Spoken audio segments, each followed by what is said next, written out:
Today's hearing is hybrid. Our witnesses in person. Members have the option to appear both in person or virtually. For those joining remotely, a few reminders. There will be a slight delay before you're displayed on the screen when you start speaking. Please click the mute button until it's your turn to speak. You should all have a box on your screen labeled clock. For those of you joining virtually, you'll have a bell ring at 30 seconds. Then when your time's up, we'll move on if there's a technology issue. Our speaking order, as usual, will be that by seniority, the members who have checked in before the gavel came down, either in person or virtually, and then by seniority of members arriving late, alternating between Democrats and Republicans. The committee meets today to consider the nominations of Todd Harper to be chair of the National Credit Union Administration, Judith Pryor to be first vice president of Export-Import, Owen Herrnstadt to be a member of the board of directors of the Export-Import Bank. We thank the nominees for appearing. We extend a warm welcome to their family and friends in attendance. To the nominees, thank you for your willingness to serve in these important roles. For Ms. Pryor and Mr. Harper, thank you for your continuation of service. If confirmed, the nominees before us today would play pivotal roles in ensuring the safety and soundness of our credit union system and supporting U.S. workers and manufacturers as they compete in a global marketplace. As chair of the NCUA, Mr. Harper would lead an independent agency responsible for regulating and chartering federal credit unions, ensuring the deposits of some 5,000 federally insured credit unions, protecting the millions of credit union members.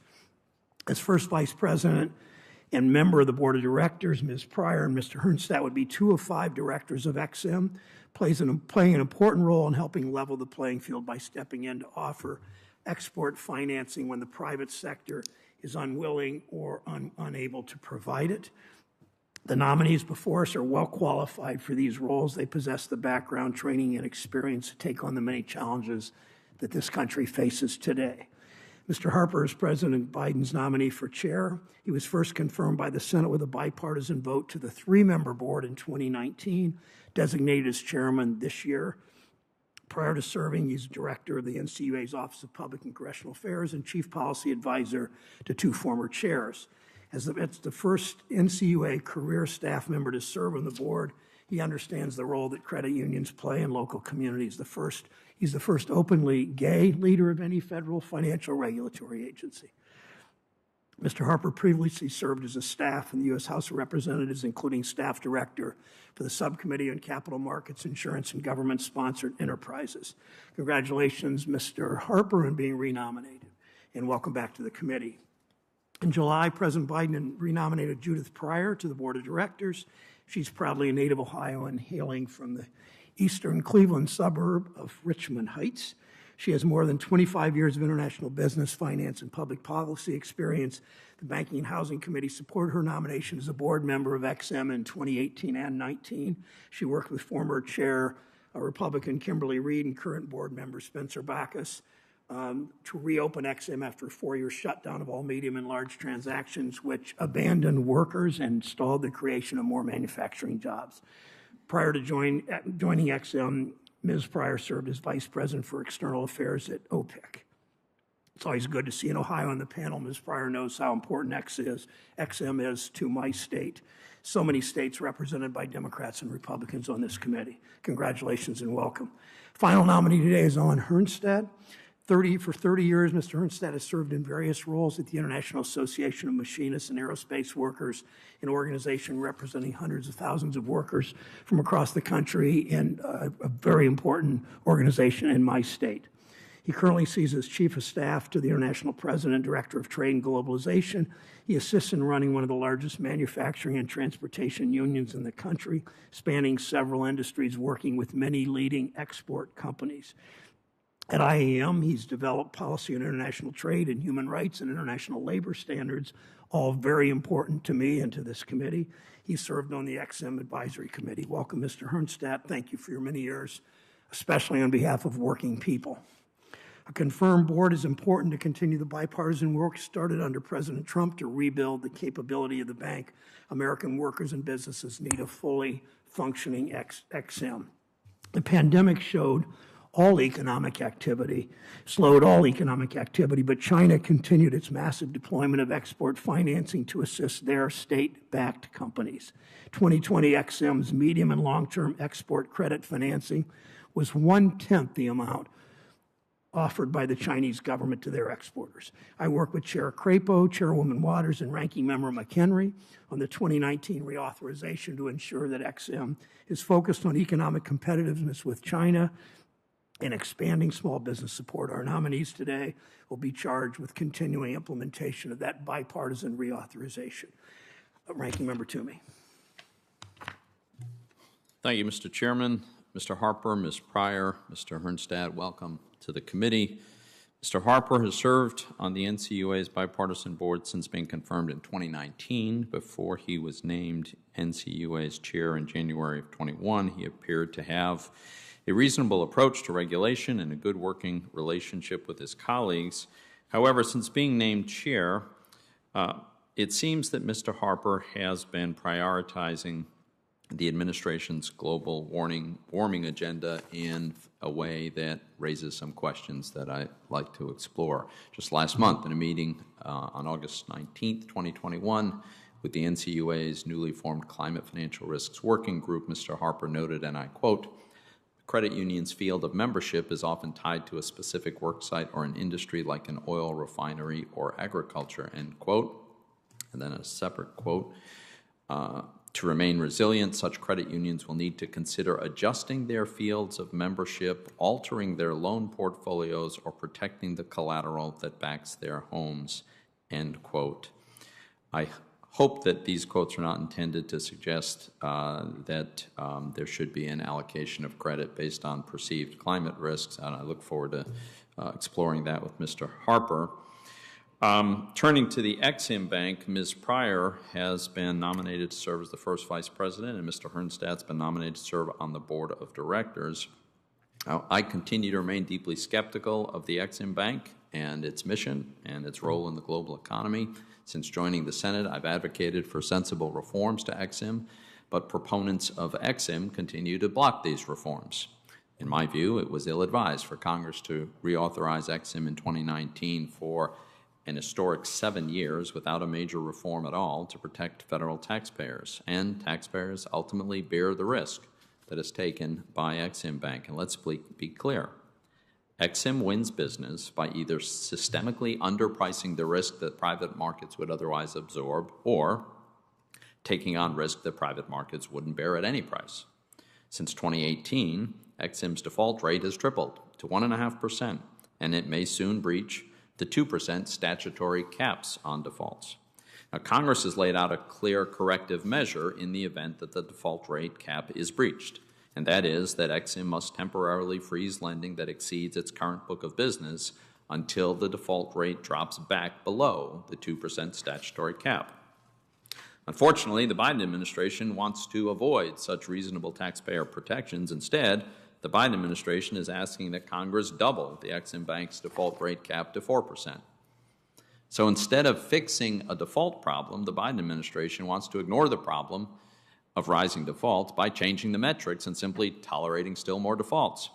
But as I say, these defaults can lead to taxpayer bailouts of EXIM, as has happened in the past.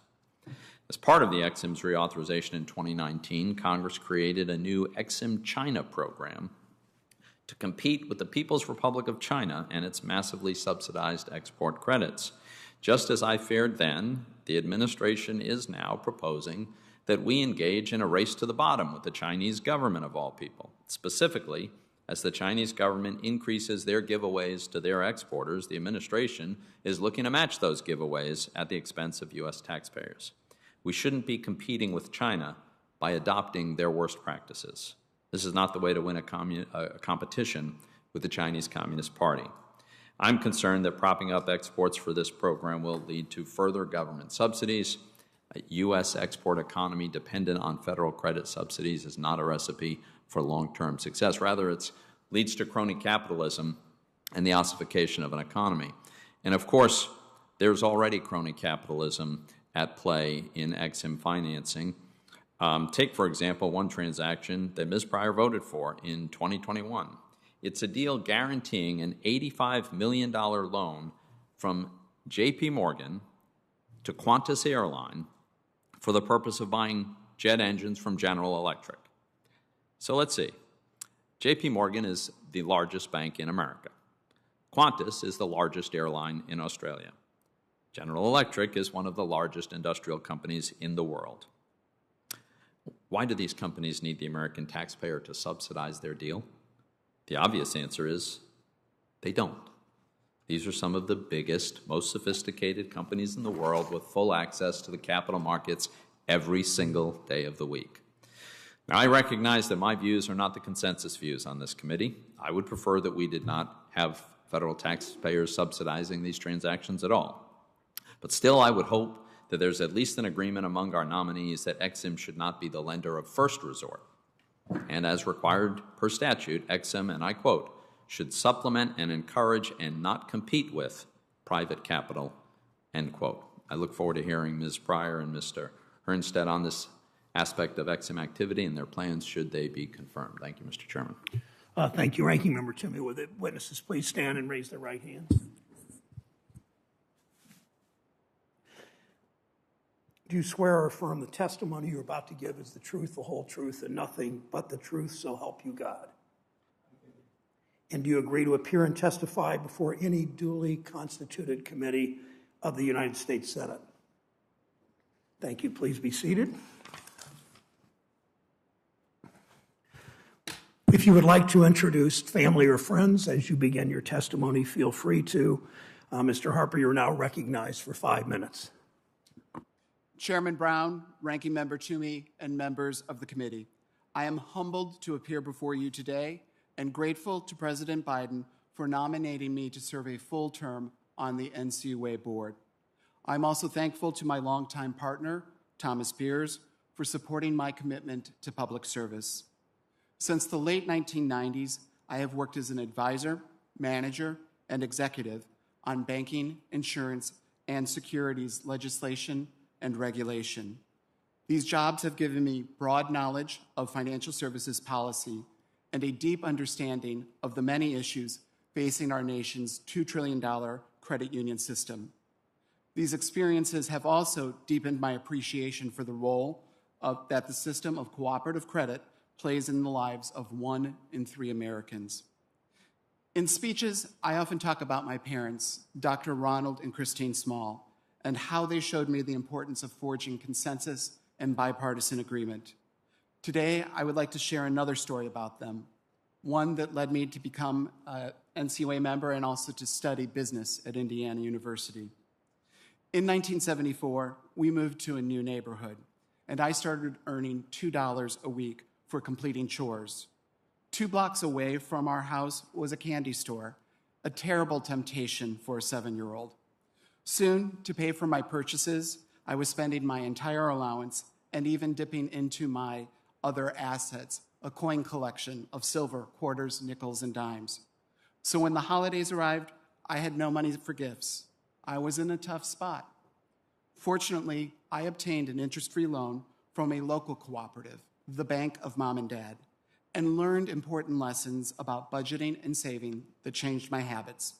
Soon, I was teaching my older brother about compound interest and calling banks to determine which paid the highest interest on deposits. Looking back, I realized how lucky I was to learn about budgeting and saving at an early age. Many Americans do not learn these lessons in either the home or the classroom. While at the NCUA, I have worked to close that gap in financial education. The agency also works to expand access to safe, fair, and affordable financial services, especially for households of modest means. This commitment to serving the underserved inspires me. Likewise, my experience in working through several financial crises has informed my regulatory philosophy. Independent regulators like the NCUA need to be fair and forward-looking, innovative and inclusive, risk-focused and ready to act when needed, and engaged appropriately with all stakeholders to develop effective regulation and efficient supervision. This thinking has guided my response to the pandemic's fallout. Accordingly, my colleagues and I have worked to adopt temporary liquidity reforms and implement targeted capital standards to address a dramatic rise in insured shares. Alongside other regulators, we have also encouraged lenders, the pandemic's financial first responders, to work with borrowers experiencing difficulties. And I have advanced economic equity by emphasizing fair lending oversight and supporting grant initiatives to expand fair access to financial services. If confirmed, I would continue focusing on credit union members, the system's resilience and strength, and the NCUA's readiness to address expected increases in credit defaults as pandemic relief programs end.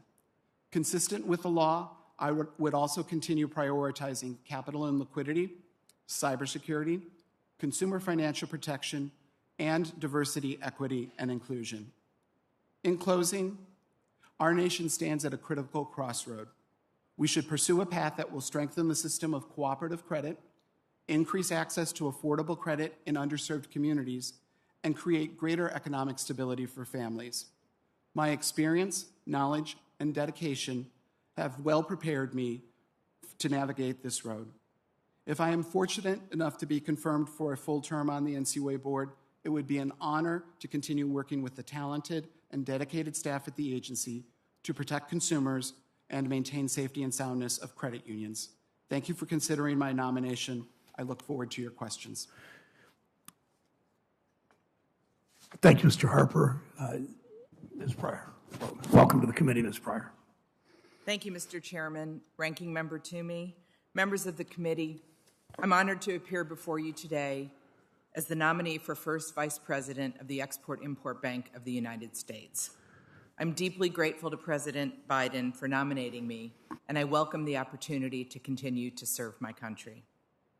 I'd like to acknowledge my husband, David Pryor, Jr., and the virtual presence of family and friends around the country. I would not be here today without their steadfast support and encouragement. My son, Hampton, cannot be here today, but I feel his presence and acknowledge his perseverance, which inspires me daily. If confirmed, I pledge to carry out XM's mission with honor and integrity and to be a responsible steward of taxpayer dollars. I thank you, Chairman Brown, and the members of the committee and staff who have supported me, encouraged me, and placed their trust in me. I've met many of you since I was first nominated in 2017, and I've learned of your priorities related to XM and how we can work together to help American exports succeed globally. Should I be confirmed, I look forward to continuing to work with each of you to support American jobs through exports. I spent 25 years in leadership roles in the business community, including 17 in the satellite communications industry. This was followed by 6 years at OPIC and 2 years on XM's board. I would bring a unique combination of leadership experience to the role of First Vice President, and my international business experience provides helpful context for the challenges U.S. exporters face when navigating new overseas markets. There are more than 110 export credit agencies globally. Today's American exports compete on quality, service, and in many cases, government-backed financing. A fully functional XM with Senate-confirmed leadership can better support U.S. jobs by facilitating exports, as XM fills the gap in private sector financing. When the transaction is too small for a private sector institution to take on, or the company wants to sell to a riskier market, or they have liquidity issues due to financial events such as the ongoing global pandemic, XM can help. Many of my meetings as a board member introduced me to workers and entrepreneurs who have sold their products overseas with XM support. From makers of specialized bottling equipment and custom weaving looms to satellite launch service providers. 95% of consumers live outside of the United States, presenting tremendous opportunity for American workers. Foreign buyers have a choice. Let's make sure American goods and services are top of mind. The U.S. makes and creates high-quality, exceptional products, and American industry is more likely to adhere to high environmental and social standards, which become a certainty with XM. As a tool in the U.S. government toolbox, XM helps these export-ready companies reduce risk, access capital, and sell with globally competitive payment terms. I'm grateful to this body for confirming me in 2019 to serve on XM's board. I'm exceptionally proud of the work we did to reinvigorate XM and to support thousands of American jobs after a nearly 4-year absence of a board.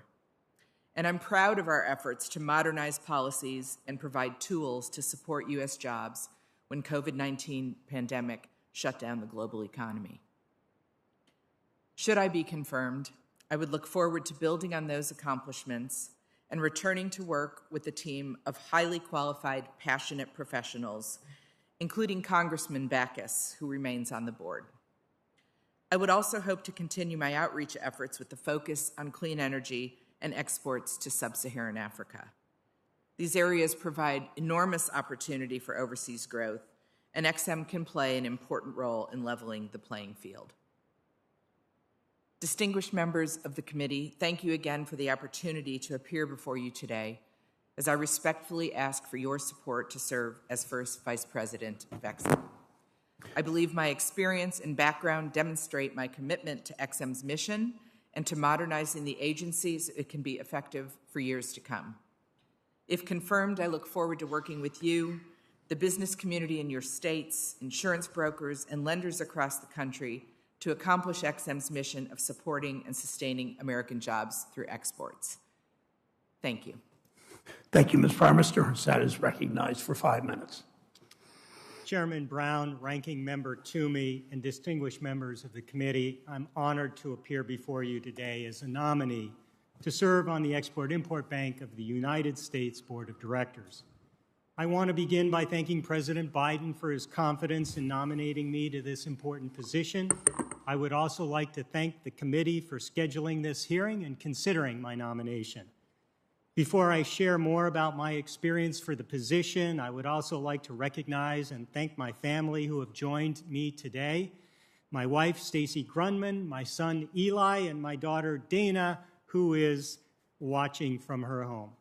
I'm truly honored to be nominated for the Board of Directors of the Export-Import Bank. If confirmed, I believe that I could provide a critical voice in fulfilling XM's mission of creating and supporting U.S. jobs by providing support to exporters of all sizes across our nation's industrial and service sectors. I currently serve as the Chief of Staff for the International Association of Machinists, starting out in the IAM's legal department in 1987. I also have served on the advisory committee to the XM, the U.S. State Department's Advisory Committee on International Economics, and was a member of the Board of Directors of the Baltimore branch of the Federal Reserve Bank of Richmond. I'm a member of the Council on Foreign Relations and served as co-chair of the American Bar Association's International Employment and Labor Law Committee. I've also taught as an adjunct professor of law at American University and Georgetown University, teaching employment law and international labor law. All of these experiences have contributed to my understanding of the critical role that XM serves in assisting the United States and its exporting industries to meet the challenges of growing global competition, especially from countries like China. I am also well aware of XM's critical role in supporting the creation of jobs here at home, as well as bringing vital manufacturing supply chains back to the United States. I understand the critical importance of a diversified XM portfolio that expands support for businesses and industrial sectors of all sizes, including businesses that may not now be familiar with its programs. I am deeply committed to assisting XM become more transparent, strengthening its efforts to minimize risk to American taxpayers, and working with members of this committee to better fulfill its mission. Over the years, I have had the opportunity to learn about and be involved in strategic analysis and policy-making matters related to different aspects of the global economy that have emerged during my professional career. I've witnessed the importance of the global economy to the lives of workers, their families, and communities throughout this country. I've seen them prosper when global competition is fair and seen lives and communities ruined when global competition is unfair. XM provides key tools that can be used to level the global playing field for U.S. businesses and workers as they meet challenges of international competition. In my many roles, I have voiced issues relevant to American workers in many contexts. I have always sought to do so in a professional and pragmatic manner that allows consensus building and progress on key matters. I have repeatedly shown that I am committed to the task at hand and can get the job done by listening, learning, and working with everyone. I believe I have the expertise, keen perspective, and insights to support and contribute to the critical mission of XM as a member of its board of directors. Thank you again for the opportunity and honor to appear before you today. I look forward to your questions. Thank you, Mr. Herrnstadt. I'll start the questioning with Mr. Harper. Please be as brief as you can. Obviously, I have 5 minutes, and I want to ask a question of each of you. Mr. Harper, one thing we've tried to do in this committee is make sure that the economy and financial systems work for everyone. Credit unions play, as we discussed yesterday, play a critical part in that. What are some of the ways we strengthen consumer protection and make sure credit union members can have access to affordable financial products and services? Certainly. First of all, we are the only federal financial institutions regulator that does not conduct and assign a separate consumer compliance rating for credit unions. I believe that for credit unions that are large, $1 billion plus, have become very sophisticated. We have 392 of them at this point in time with 86 million members. We should be going in and looking at their consumer compliance systems, how they're performing, to help them. It's really a tune-up and an oil change and a safety check so that if they find problems, they can fix them before they become bigger. That's the biggest way. The second is to stay focused on fair lending. We have been increasing our fair lending program at the agency in recent years, and we are doing targeted reviews at any risk-focused exam this year on fair lending, and we need to continue to expand that to make sure that there's fair and equal access to credit out there.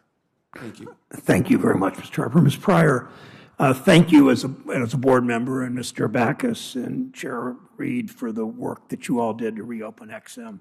If you're confirmed as first vice president, what have you learned from the XM reopening and from the pandemic that will inform your future work at the bank? Senator Brown, it was a pleasure serving with Chairman Reed and Spencer Backus as we reopened XM after a 4-year absence for long-term financing.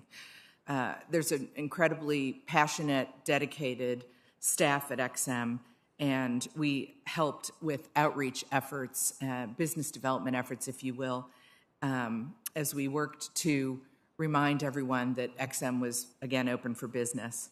We also took a look at a number of policies with an eye to modernizing those, some of which were from our reauthorization, including the appointments of a chief ethics officer, a chief risk officer, and we also reviewed a number of policies that are designed to not only help exporters, but to ensure that we're protecting U.S. taxpayer resources. Those include economic impact and crowding in the private sector, or what we call our additionality policy. Last, related to COVID-19, we acted quickly as a board to provide temporary liquidity relief measures to put those in place for supply chains and workers around the country in response to the pandemic. If I'm confirmed, I would continue to carry out these activities moving forward, first and foremost supporting the bank's mission of supporting U.S. jobs through exports. Thank you, Ms. Pryor. Mr. Herrnstadt, the 2019 reauthorization authorized the programs on China and transformational exports to help American workers and exporters compete fairly with China in emerging industries like renewable energy. You've had a long history of advocating for workers in a really important way, putting workers at the center of your career. What lessons concerning China's industrial policy and strategic goals will guide your work as member of the XM Bank? Thank you, Senator. I've sounded the alarm for many years over the growing threat of China to our nation's economy, our nation's businesses, and our nation's workers. I've seen firsthand how it is for U.S. businesses and U.S. workers to compete with a country like China. that does not play by the rules, that relies on subsidies, massive funding of its own export credit agencies, if I understand it correctly, to the tune of $18 billion. Its lack of transparency and its unwillingness to abide by international social and environmental standards, let alone labor and human rights. I've spent much of my career supporting American exports and American jobs and the high environmental and labor standards we have.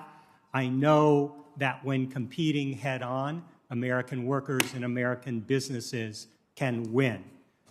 That's why I also welcome the bipartisan transformational program that Congress passed authorizing the bank.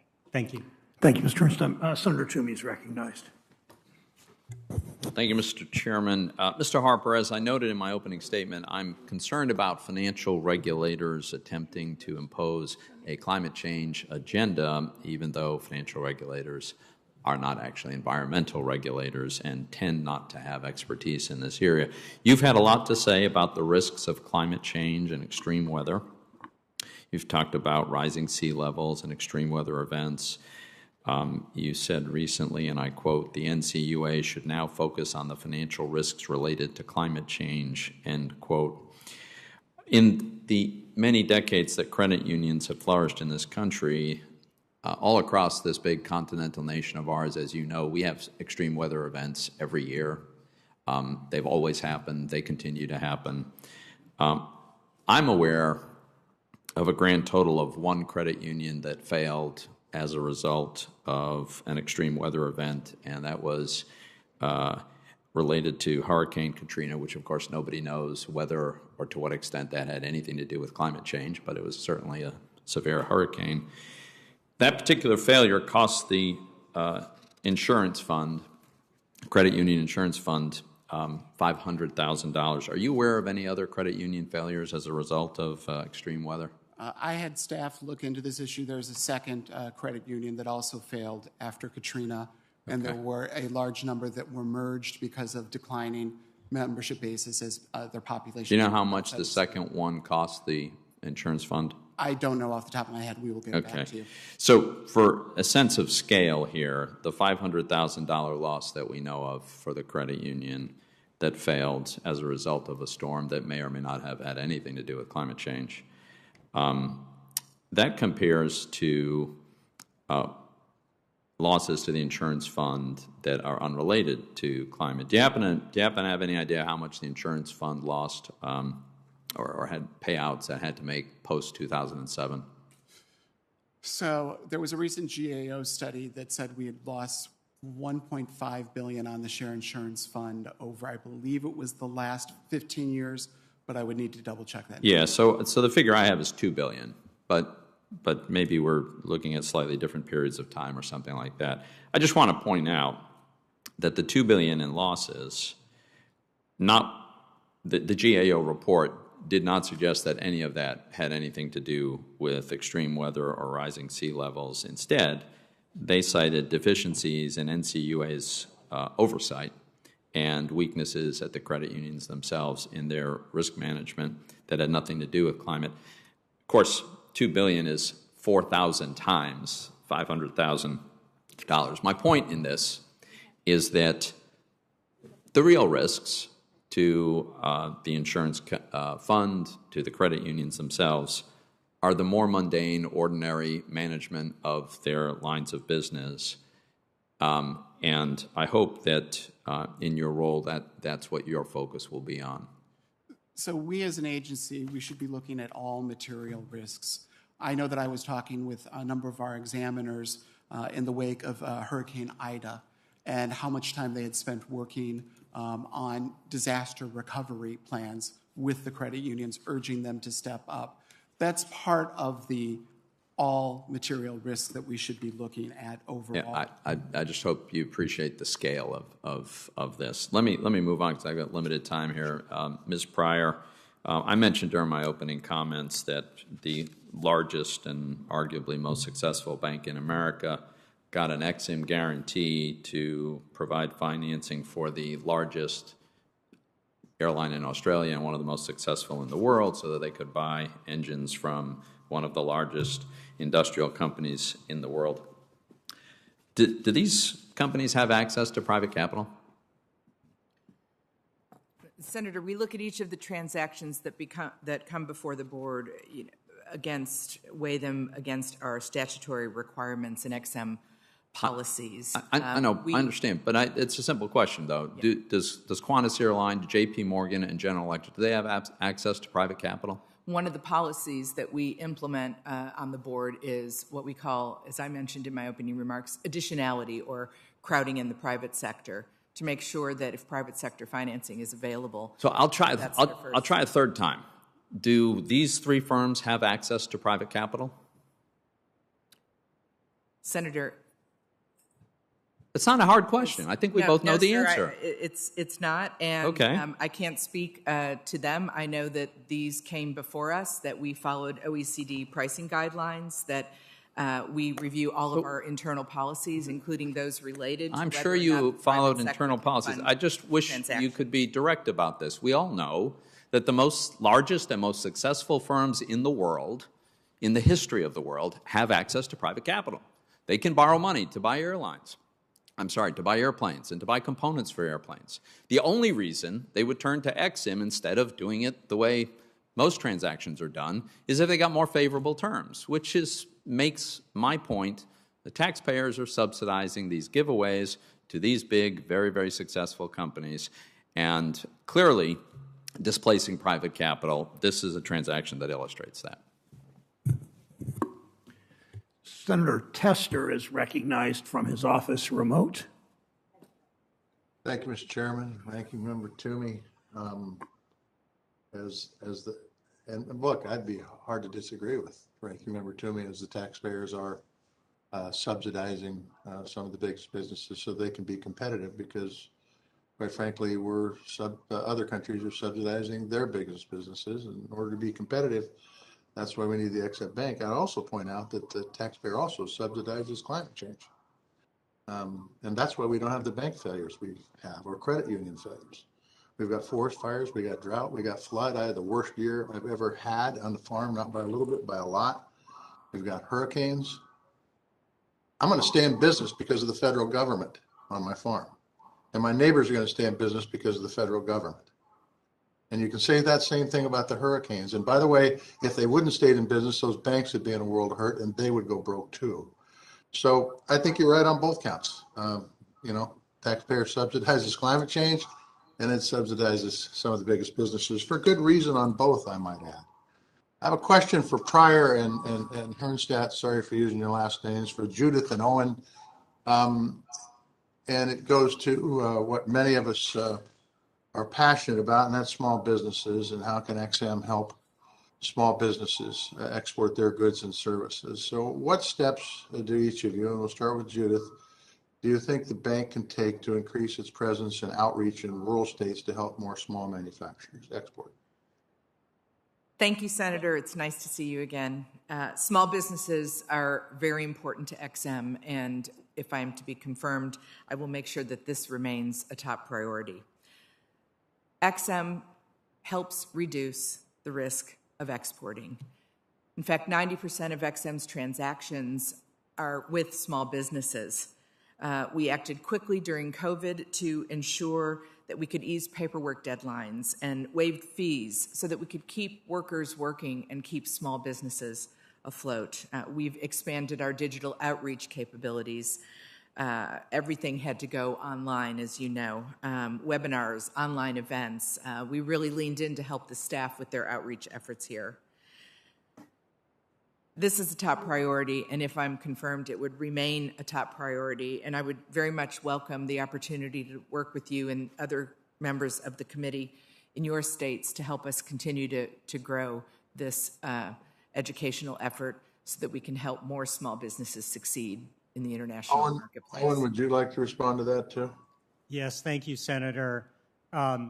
Small business means jobs for American workers, and it means support for American communities, and if confirmed, expanding the agency's engagement with small businesses that are ready to export is a priority. Should I be confirmed, I look forward to working with your office and stakeholders in your states to helping more small businesses become aware and learn about the valuable and critical tools the bank has to offer them. Another question for both Pryor and Herrnstadt. Look, our largest manufacturing competitors, including China, operate large-scale export credit agencies. Unfortunate but true. And the fact is, according to the 2020 Competitiveness Report, there are 115 export credit providers around the world. Look, I want business to be done in America. I want manufacturing to be done in America. Can you guys share your views on the importance of the XM Bank when it comes to not only competing with China, but keeping manufacturing in this country? Senator, you're absolutely right. China poses a real threat to the United States, and to its 18 billion supported, the U.S. was a mere 1.8 billion in 2020 numbers. We recognize that China poses a unique challenge for the U.S. There are two elements in the 2019 reauthorization. One that involves the State Department so that we can rely on them to assure we're looking at the transaction thoroughly if there's Chinese involvement in the deal. The other is the China Transformational Exports Program, and this is designed to help the U.S. compete. It allows us to offer competitive rates and terms in 10 key sectors, everything from water desalination to renewable energy to quantum computing. One example of how we've been able to level the playing field is Well de Lamont. This is a small business in Illinois. It built out a distribution network in Senegal, 400 rural communities, including microgrids. It's a true success story of how, when all of government works together, we can accomplish things for American exporters. I would just say that foreign buyers have choices, and we need to make sure that we're on top of that list. We provide quality products, transparency, value, and we follow high environmental and social standards. Thank you. Owen, I would just like to have you write that answer for the record, because I don't want to tell us up. All right? Thanks, Owen. The senator from North Carolina is recognized from his office, remote. Thank you, Mr. Chairman, and thank you, Senator Tester. Ms. Pryor, the U.S. Department of Commerce estimates that the international nuclear reactor export market is valued at between $500 and $750 billion. And we have another report that estimates export revenues in total could range between 1.3 trillion and 1.9 trillion between now and 2050. Of course, the XM Bank can play a key role in enabling U.S. energy and technology companies to access and lead these markets through the 21st century. What can you do specifically to ensure that XM is fostering U.S. access to this potentially $1.9 trillion market? Senator, each transaction that comes before XM is reviewed individually. We're demand-driven. We'll follow the statutory requirements as well as policies to ensure that we're managing risks and mitigating risks that might be supported with a particular project. It's very clear in our charter. On one hand, we can't discriminate by sector. So, as I mentioned earlier, we will look at each transaction individually based on the merits of that transaction and proceed from there. Thank you, Ms. Pryor. Mr. Harper, I think you're probably aware of the proposal being advanced by my colleagues on the other side of the aisle to make financial institutions report nearly all transactions made in personal checking accounts. There's one proposal for any transaction over $600. There's another proposal. I'm trying to figure out exactly what the details are that would be a gross of $10,000 in deposits on an annual basis.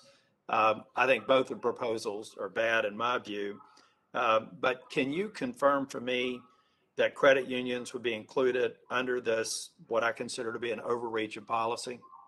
So I haven't looked at the details of the legislation, but the reports I've seen is that credit unions are included along with banks. Do you believe that, I think the big banks, with their underlying information systems and compliance, are probably going to be able to absorb the regulatory burden, the incremental cost for reporting relatively easy. But would you also agree that between credit unions and small banks that there's going to be a disproportionate impact in terms of these banking operations besides the individuals being reported on? So I'll agree that there will be administrative costs to the proposal, but I can't comment as to whether it would be disproportional or not because I don't know what the proposal is in its entirety. I think that what the American people need to wake up to is that this is a massive overreach into the privacy of people who are using banking institutions to deposit. The $10,000 threshold would pretty much capture as large a swath over a period of time. I mean, somebody making minimum wage or just above minimum wage would likely be triggered either in the 10,000, certainly be triggered in the 600 transaction amount, but most likely in the 10,000 transaction amount. I think it's an overreach, and I hope it's something that doesn't get passed to the president's desk. Mr. Chairman, I'm going to yield back the rest of my time, and I look forward to both of you. Congratulations on your nominations. I intend to support both of you. Thank you, Mr. Chair. Thank you, Senator Tillis. Simply because I can't see who's in their office and maybe about to click on their camera, I will call on Senator Warren remote, if she's available, or Senator Van Hollen remote from his office, if he's available. I know they'll be back, but whether they're ready now, Senator Cortez Masto from her office, Senator Warnock from his office, Senator Menendez from his office, Senator Kennedy from Louisiana is recognized in person. Thank you, Mr. Chairman. Congratulations to you all. Ms. Pryor, I wanted to ask you a couple of questions. I looked at your resume. You certainly have an impressive amount of experience, particularly with the Export-Import Bank. In the past, XM, and I'm not saying this is your fault, but XM has confected a lot of transactions with companies that owe huge amounts of money through final judgments in back taxes. How come? Senator, I'm not sure that I can help here. I'm not sure to whom you're referring. What I can tell you is that each of the transactions that come to the board for long-term financing, we review very thoroughly and do tremendous background checks and review them against statutory requirements, reauthorization language, internal policies, including things like economic impact, ultimately to be reassured of a reasonable assurance of repayment. Yes, ma'am. I think that it's not, I guess it's not altogether XM's fault, because I think XM has a rule, correct me if I'm wrong, that companies are supposed to self-certify that they're current in their taxes. And unfortunately, in our world, sometimes people lie.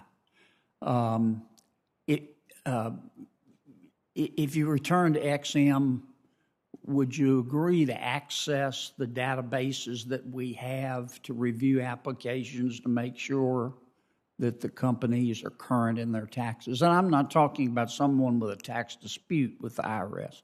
I'm talking about somebody who is subject to a final judgment in favor of the IRS that they just didn't pay their taxes.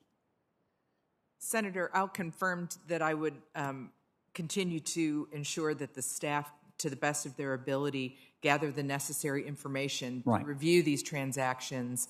I'm not sure whether this is one of the items that is considered, but I've made a note to look at that. And if I'm confirmed, I'm happy to work with your office to Yeah, determine let's if work we should. together, because there's plenty of databases out there. All you got to do is run the name through, and you get a clean tax record, or they say, well, there's a problem here.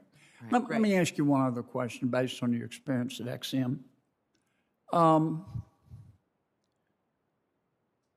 What would you say to the allegation that I've heard that XM helps too many companies that don't really need it?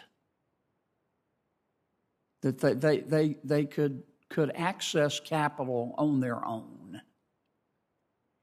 and that uses a scarce resource inefficiently and takes away money from companies that really do need your help. Senator, what I would say is every time we look at a transaction, we follow what's included in our charter. And one of those elements says that we must ensure a competitive playing field for American exports. So, and along with that, our mission, of course, to support U.S. jobs through exports. So what I would say is that when XM is able to level the playing field for American exporters, they can win. We produce quality products, we're transparent, we hold our projects to high environmental and social standards, especially when XM is involved, and ultimately support our mission of growing and supporting U.S. jobs through exports. Last question. In light of the escalation of America's tensions with China, and by China I don't mean the people of China, I mean the Communist Party of China, do you think XM Bank's role has changed at all? Well, or should change? In our 2019 charter, Congress has asked us to address China through a program that we fondly call CTEP, because we wouldn't be an agency if we didn't have an acronym, but the China Transformational Exports Program. And that is designed to help the U.S. be more competitive in 10 key sectors. Now, we're just starting the work on this before I left the agency in July. Yes, ma'am. There's a lot to do. It's a new policy. It's going to require a lot of attention. And if I'm confirmed, I'll commit to you that I will continue to make sure that the staff pushes forward with this. I recognize that China poses a unique challenge for the United States, but it's something that we have to keep top of mind when we're helping U.S. exporters and supporting jobs. Okay. Thanks very much. Okay. Congratulations to all of you. Thank you so much. Thanks, Senator Kennedy. Senator Cortez Masto from her office is recognized. Thank you, Mr. Chairman, and congratulations to all of the nominees. Appreciate you being here this morning as well. Chairman Harper, let me start with you. Discussion around cybersecurity. In your August written testimony, you noted that NCUA's efforts to address cyber threats.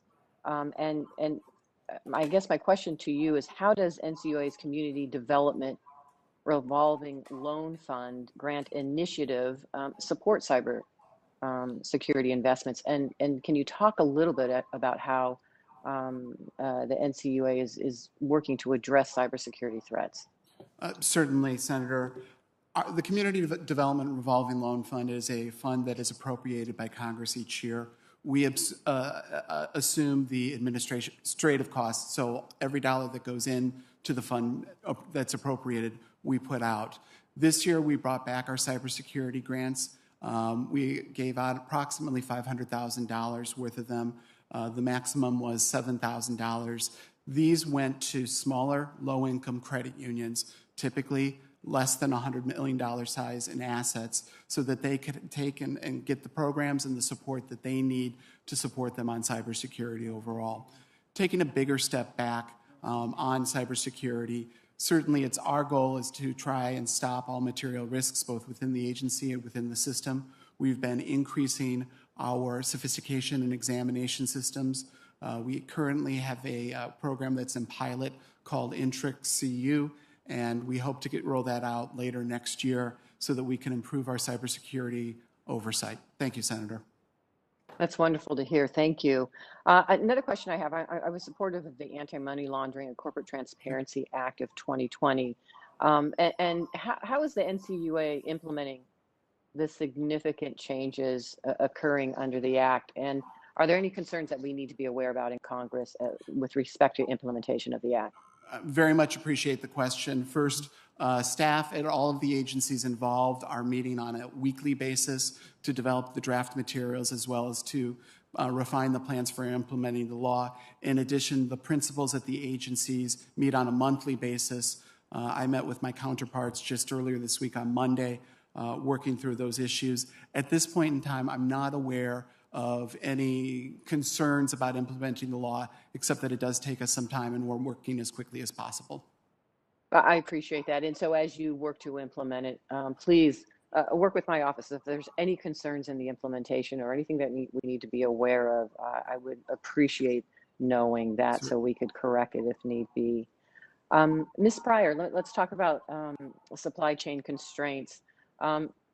I know that Exim plays an important role in financing U.S. exports.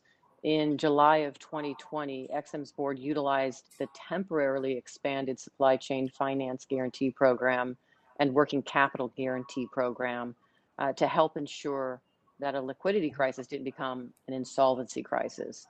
A year later, what are some of the consistent COVID-19 related problems, specifically the supply chain problems still being felt, and what can Congress do to help alleviate those pains for U.S.-based exporters?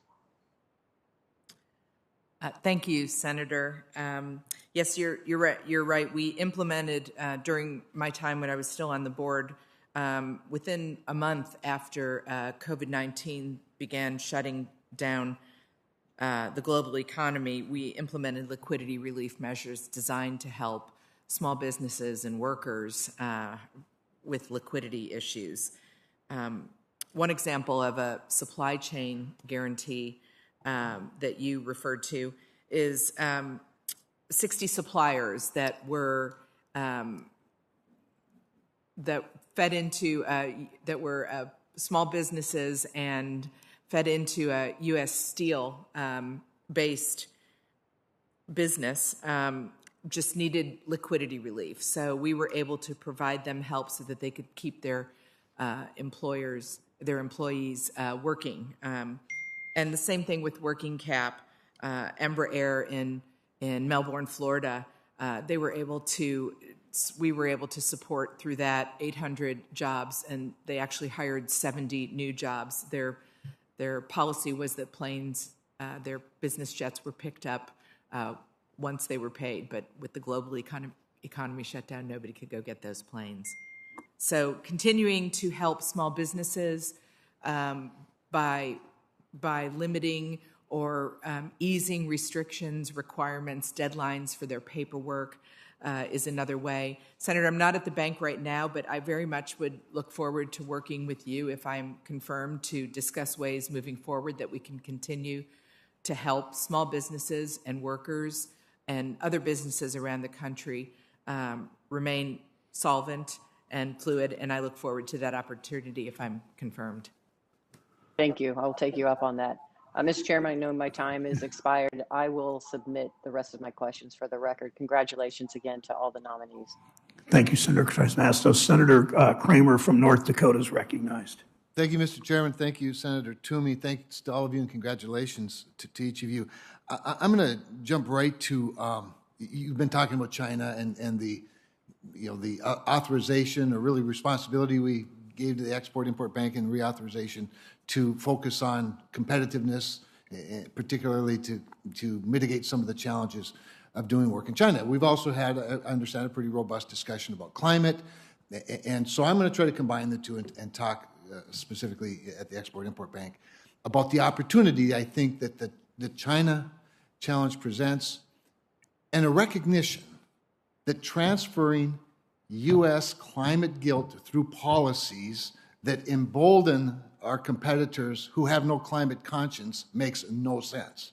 So, given the fact that the United States is the leader in reducing greenhouse gas emissions, and China is like the world's worst polluter and accelerating greenhouse gas emissions, is there opportunity within the energy sector, the entire energy sector, to help both develop and then market technologies such as carbon capture, utilization and storage, other clean coal technologies, nuclear most certainly, other clean energies, hydrogen, a lot of emerging opportunities. And so I'd like to hear each of you from the Export-Import Bank just maybe help me vision a little bit the opportunity to solve all kinds of problems at the Export-Import Bank. Thank you, Senator.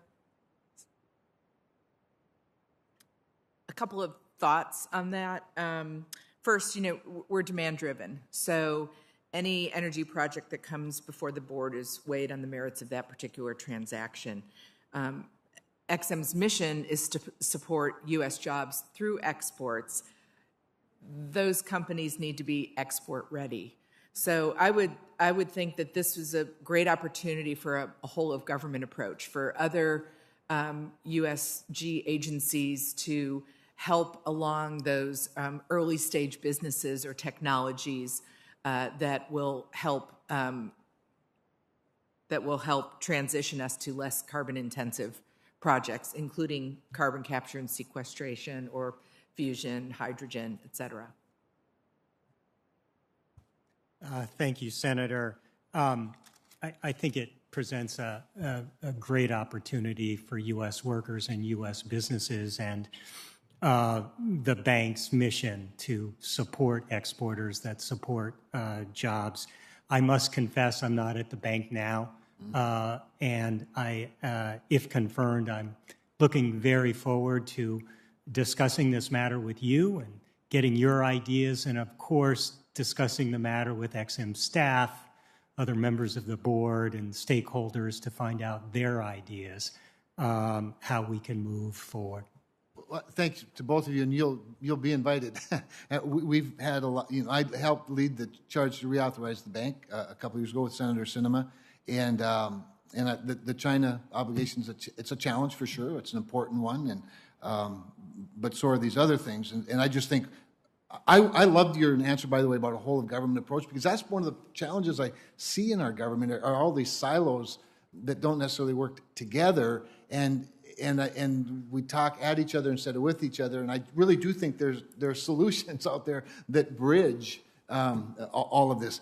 With that said, I want to just quickly switch to you, Mr. Harper, to talk a little bit about, I have a number of credit unions that are very concerned about concentration rules, and particularly in the ag sector. In fact, it's so interesting that we have this discussion today. Just yesterday, I was talking about the fact that the crop insurance program, RMA over at USDA, doesn't differentiate between, in its risk management, between confectionery sunflowers and seed sunflowers in assessing risk, but uses enterprise units. I just think we need to do a lot more. So for many of our credit unions in rural America, the lack of sort of differentiating crop types and rather using concentration rules just to sort of lump them all together is not an appropriate assessment of risk, in my view. And I just would love to talk to you more about it when we have more time, but maybe get some initial thoughts about what we should be doing. No, certainly. And I had a chance to talk to your staff before we began today. Certainly, one of the complaints I do hear out of credit unions is in ag lending, it's our examiners, they don't know the particular crop. They don't know how this type of farm works. And so that is something that certainly I would commit to you, if confirmed, to working with you to make sure that we get more specialized training for our examiners and help in our exams of credit unions in that way. Thanks to all of you. Thank you, Mr. Chairman. Thank you. Senator Warren from Massachusetts is recognized. Thank you, Mr. Chairman, and congratulations to all of you on your nominations. I want to talk about credit unions. Credit unions play a critical role in our economy. They provide Americans, they provide borrowers, they provide consumers with high-quality, no-nonsense financial services that they need. They are unique among financial institutions. Credit unions strive to put their customers ahead of profits.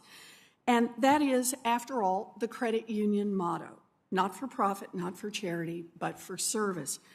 In keeping with their service mission, credit unions are required to comply with federal consumer protection laws that help ensure that their members are treated fairly and are safe from the kinds of predatory tricks and traps and scams that risk blowing up families' finances.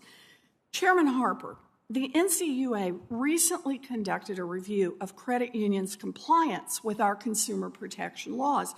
So can you say something about what you found in your review and whether credit unions could do a better job of protecting consumers from predatory and discriminatory practices? Thank you, Senator. I really appreciate the question. We did quality control reviews of our credit unions that were examined last year. And last year we had approximately 8 consumer financial protection rules that we looked at. In some areas, credit unions were doing very well. But there were 3 areas that stood out where we saw a higher proportionality of problems. The first was the Electronic Fund Transfer Act. The second was the Truth in Lending Act. And the third was the Fair Credit Reporting Act. And not having proper programs in place there could result in faulty credit reports, which leads to higher costs of credit or not getting claims fixed in time. So we are working on education for credit unions about how they can improve there. And I'll leave it at that. Good. You know, I appreciate that you have conducted this review because credit union customers are counting on NCUA to protect them from unsafe financial practices and products, especially because most credit unions are exempt from the oversight of our dedicated consumer watchdog, the Consumer Financial Protection Bureau. But I'm concerned that NCUA is not doing enough to ensure that credit unions are living up to their responsibilities. Unlike other agencies, the NCUA does not currently have a formal process to supervise and enforce credit unions' compliance with consumer protection laws. This is even as credit union customers are facing growing risks.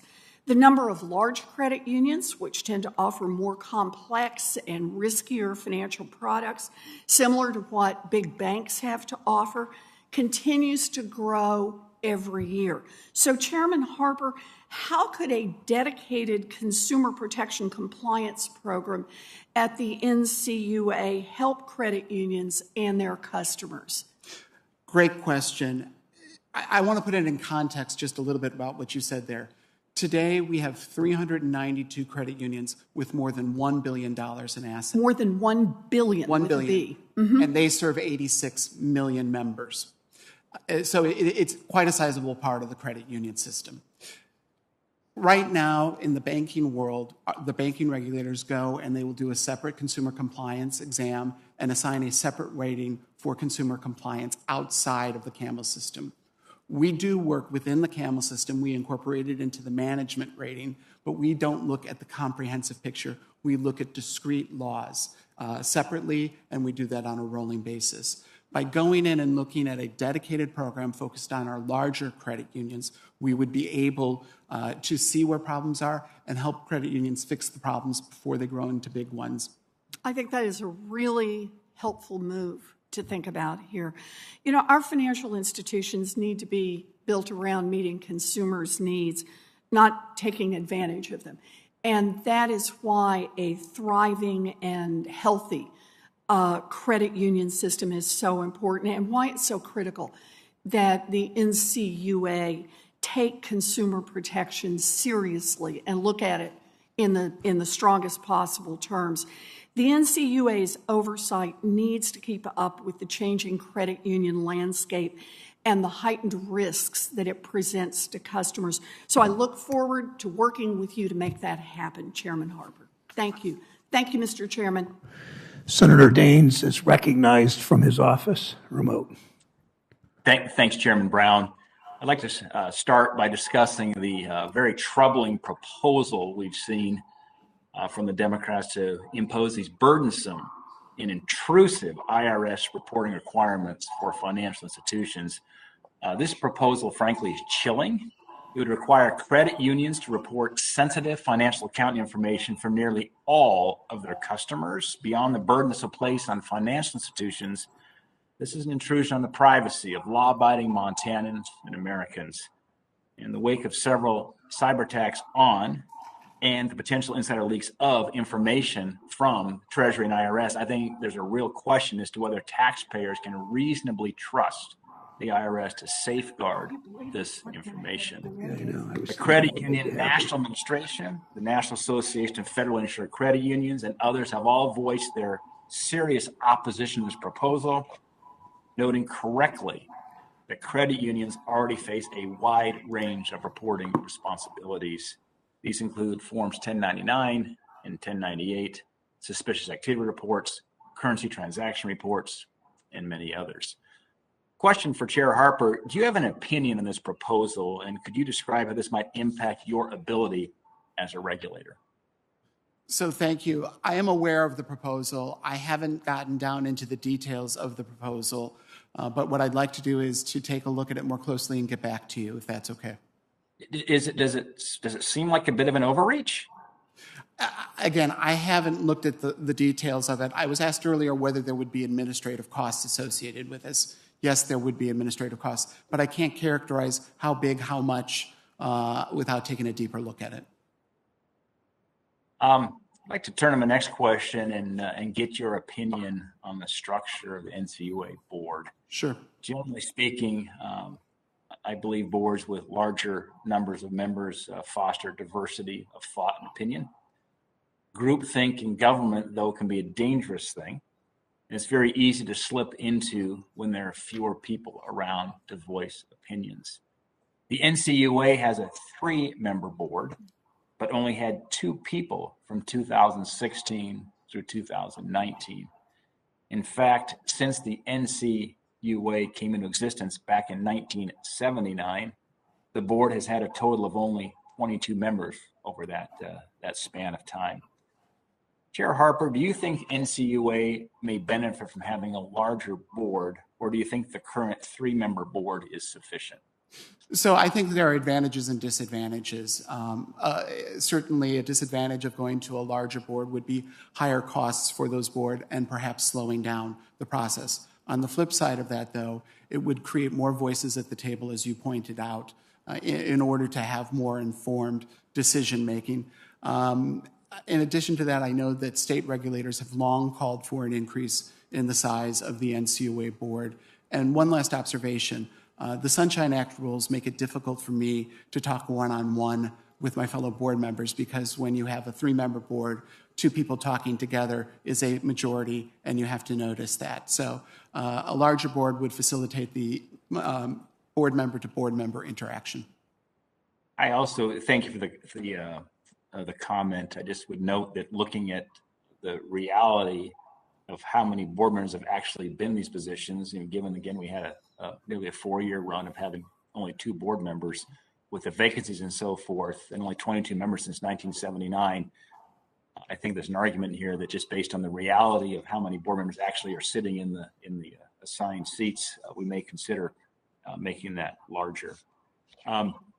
It seems to me that everyone agrees the recent and temporary drop in the National Credit Union Share Insurance Fund's equity ratio was due primarily to unprecedented share growth resulting from government stimulus and changes in consumer spending because of COVID-19. Thus, it seems that NCUA should think very carefully before taking any drastic action regarding how the NCU SIF is managed. Chair Harper, would you agree with that overall assessment? I certainly think that we've seen a large number of insured shares coming into the system because of the government stimulus programs as well as changes in consumer habits. We need to continue to watch where the equity ratio is. It's currently at 1.23%.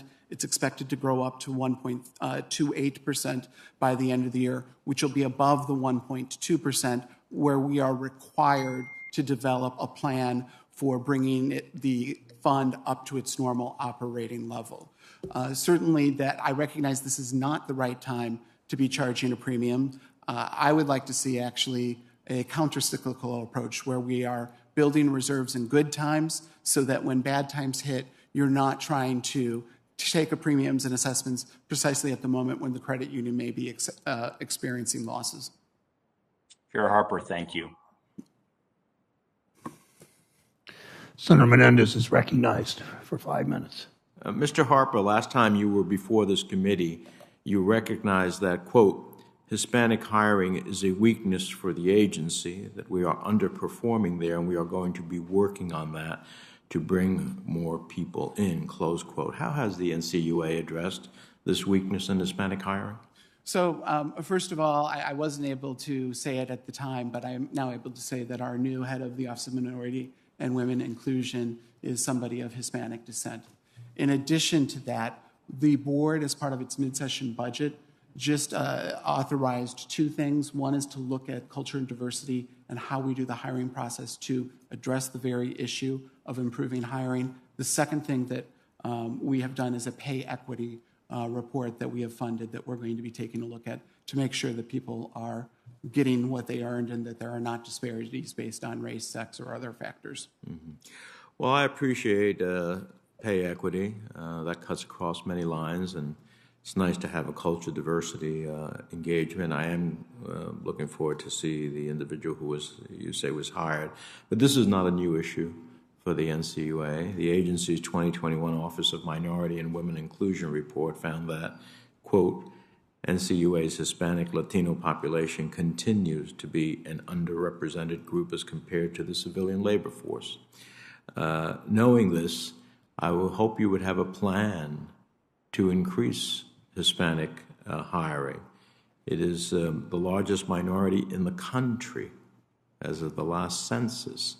It has a $1.7 trillion domestic marketplace. I don't understand how we serve that universe when we are woefully underrepresented with it. So if you are confirmed as chairman, and it's an open question in my mind, you'll have the power to actually diversify the senior staff. And that's something that I would be looking forward to seeing a commitment on. And Senator, first of all, if confirmed for a full term, you had to have my full commitment. My first hiring decision that I made when I came onto the NCUA board was to hire Catherine Galicia, who is of Hispanic heritage. I knew that would be an important issue. She was qualified. She had the skills, the knowledge, and having worked here in Washington, D.C., you have my full commitment that, if confirmed, I will work to ramp up our Hispanic hiring to the extent that we can find and identify issues. One issue that we have found is that because so many of our jobs are examiners and they are on the road quite often, that is often something that Hispanic populations don't necessarily want to be on the road as much. We are re-engineering the way in which we do work, and I'm hopeful that we'll be more on a virtual basis that will help to solve that problem. Thank you. Mr. Pryor, Mr. Herrnstadt, the most recent EXIM competitiveness report noted that only 14.6% of EXIM's direct small business support went to minority and women-owned businesses. There's a mountain of evidence that these businesses were among the hardest hit by the pandemic, so it's critical that they have access to the tools and assistance to remain competitive. What would you do, if confirmed, to improve the accessibility of EXIM services for minority and women-owned businesses? Senator Menendez, nice to see you again. Thank you for that question.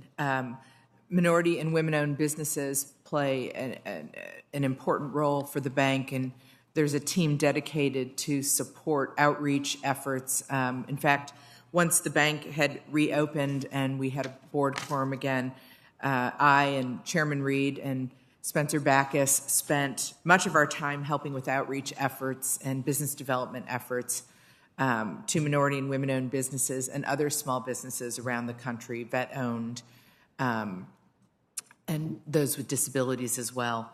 As our charter dictates, we are trying to lean in as best we can I would commit to you that we will continue to do this were I to be confirmed. Outreach is paramount to our success in supporting small businesses of all kinds, and I would be happy to work with you and your state and other states to increase those efforts so that more small businesses are educated about how XM can help them de-risk their exports. Would you like to opine, Mr. Herrnstadt? Yes, thank you very much, Senator. I deeply share with you your commitment to equality, equal opportunity, inclusion, accessibility, and diversity. On that, if confirmed, I very much look forward to working with you and others from this committee elsewhere, as well as the Export-Import Bank staff, to see how things can be done better, how things can be improved to address this incredibly important issue. Well, I appreciate those answers. I'll just make an overall comment for all of this panel and for others. You know, the commitment to diversity starts at the very top. If there isn't a clear message from the top that others in your overall domain will be judged in part by how they create a diverse workforce, it'll never happen. So all the good intentions in the world won't ultimately realize in making a difference. So I hope that you take that to heart. I have other questions which I'll submit to the record. Thank you very much. Thank you, Senator Menendez. Senator Warnock is recognized from his office if his screen is turned on. Senator Ossoff from Georgia is recognized. Thank you, Mr. Chairman. Thank you to our panel. Congratulations on your nominations. Ms. Pryor, Georgia, like all of the states represented by members of this committee, has a thriving network of producers exporting agricultural products, manufactured goods, aerospace products, and services globally. We also host, as you know, the largest single container terminal in the United States and the fastest growing deep water port in the United States at the Port of Savannah. Was looking at a comparison of U.S. export financing with major commercial powers around the world. China has provided in 2020 $18 billion in medium and long-term export credit, France $12.1 billion, Germany $8.6 billion, Italy $8.4 billion, Republic of Korea $5 billion. EXIM authorized $1.8 billion in official medium and long-term export credit financing. It's not the only agency doing that work, but it does the bulk of that work. How would you compare U.S. export promotion policies and financing with other great economic powers and major competitors? Senator, first let me say that after a 4-year absence of a board quorum, the bank was unable to authorize any medium or long-term financing. So we were focused on small business during the time, I should say the bank was, I wasn't at the bank then. This is something that, if I were to be confirmed, I would continue to focus on. Outreach and business development efforts are the best way to remind people that XM is back in business, that we're here to help and support their overseas projects, that we can finance buyers who are interested in American goods and services, and that we can level the playing field to help them achieve their mission. Ms. Pryor, and how would you contrast the quality, not just the quantity, but the quality and the quantity of U.S. financing for exports with other major commercial powers and international competitors? I would say that XM is more constrained than many of its counterparts, other ECAs. China, not transparent at all, so it's really hard to know exactly what's happening there. But with our fellow ECAs, European ECAs, G7, G20, I would like to see us work more closely with them. But at the end of the day, they are supporting their exports. And so we're often in competition with them. Right, and so, for example, France, $12.1 billion, 2020 medium long-term export credit, dwarfing ours. Now, maybe that's because we're taking a more prudent approach. Are the constraints in place appropriate, or does the agency or does Congress need to modify the law in order to authorize and encourage more of this activity to help Georgia producers and other producers get their products to global markets? Thank you, Senator. If I'm confirmed, this is something that I would like the board and the XM staff to take a closer look at. We really need to determine ways to continue to put exports first, to put U.S. workers and jobs first by modernizing our policies or taking a look at those, working with you, remaining within our statute and the law, if you will, but figuring out ways that we can help promote exports, because in the end, Americans produce quality products. We're transparent. We hold these projects to high economic and social standards, and many other ECAs in the world do not do that. Okay, well, it's not a trick question. I'm earnestly seeking your guidance based on your experience, whether we in Congress need to legislate in order to remove constraints that may be unnecessary impediments to supporting Georgia's exporters and others. A question, please, for you, Mr. Harper.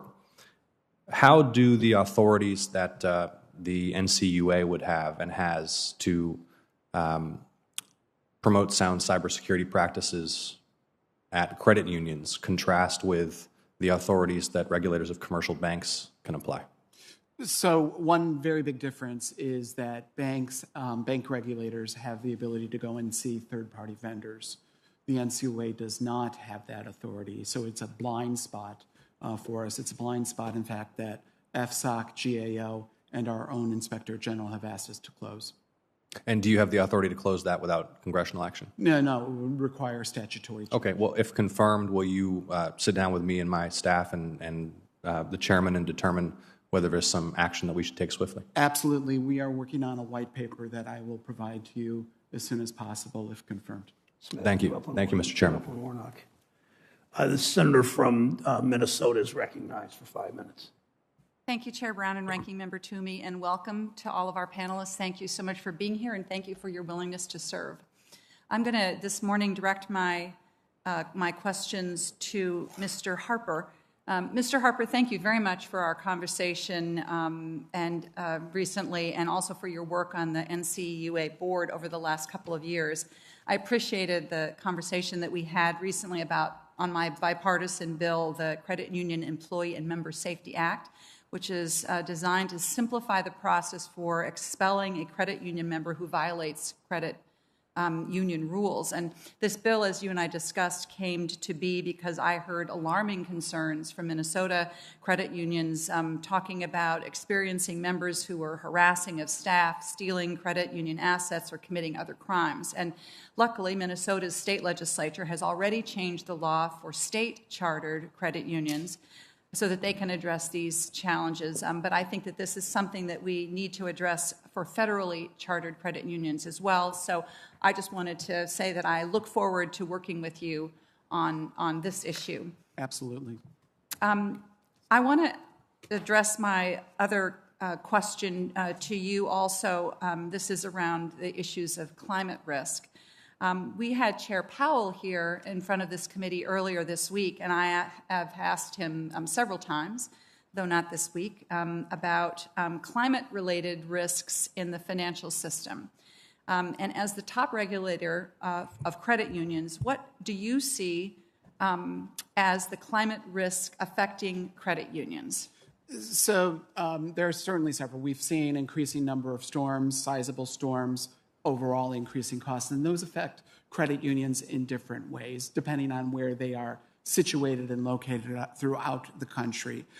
Our focus on climate financial risk is really taking a look at all material risks. For some credit unions, it may be that they are attached to a particular industry that is undergoing structural changes, and that credit union may need to consider expanding its charter, becoming a multiple common bond charter, so it can continue serving its existing members, but also have a base to continue to grow in the future. We also need to make sure that credit unions, for example, who have high concentrations perhaps in agricultural areas where you may see changes in the environment that crops no longer can be grown there as well, they need to be thinking about what are they making loans toward? How are they making those loans? And how are they laying off potential risks through risk-sharing agreements or participations with other credit unions on some of those loans? As well as, when you think about areas that are more prone to flood, they also, too, need to make sure that they are properly managing that risk. And that's part of our job as a regulator. So, Mr. Harper, we would be wrong to assume that if you were a credit union in a small community or in a rural community that you would somehow not be somehow immune from climate risk, right? I think it will affect every community and credit union slightly differently, but you should be cognizant and working to manage those risks. As you were also a member of the Financial Stability Oversight Council, FSOC. Yeah. Could you please tell us how you plan to use your position on FSOC as it relates to climate risk? So currently, FSOC is working on a report that we anticipate releasing, I believe it's by the middle of November, on this issue. We're working through that right now at the staff level. I haven't seen the final report, but there will be a review and discussion at the entire council level before it's voted out. Thank you. And do you think your role as chair of the NCUA and as a member of FSOC do these roles interact when we are considering certain financial stability policies in either position? How do they connect, do you think? So great question. And one real way in which they connect is, my job within the credit union world is to see where are there problems, where are there risks, where are there black holes, to make sure that that's informed at the council level. One thing that the council has repeatedly found since its inception is that the NCUA's lack of vendor authority does create risks for the broader financial system. And so there is an interconnection there. Thank you. Thank you very much. I yield back, Mr. Chair. Senator from Georgia is recognized for 5 minutes. Senator Warnock.